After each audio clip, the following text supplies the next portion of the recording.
Being a little certain has its advantages.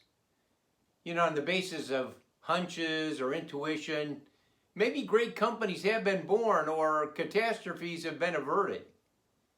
Researchers at the Leeds Business School in the UK studied things like snap judgments and intuition, and they concluded that they're the results of the way our brain stores information, processes it, and then retrieves it, especially when it's under pressure or it's overloaded.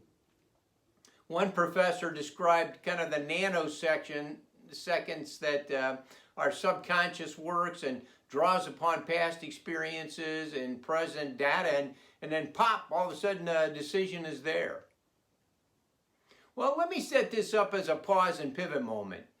There's an ancient text that I was reading, and it seems written in response to kind of an in-the-dark moment when this ancient Persian king was looking for information or looking for some insight, and perhaps it was a foreign policy decision. We're not really told the whole story, but here's the problem I think that he faced and you and I face as well.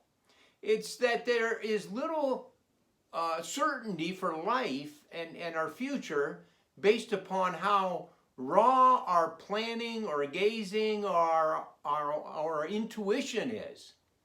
It just doesn't provide what we need. Besides that, I think too often we're kind of like the beagle that's way out front in that Far Side cartoon, and the hunters are following him, and the little caption over top to the beagle says, "I don't smell a darn thing."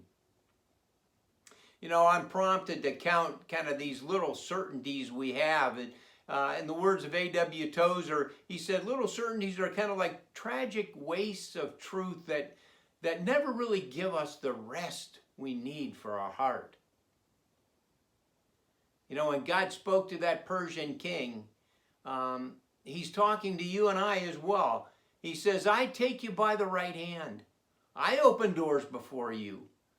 Give you the treasures of the dark places, the rich storehouses in the secret places.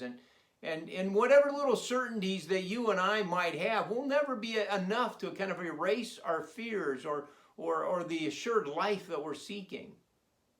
That's why I think God then told him, he says, I'm the Lord your God. I summon you by name.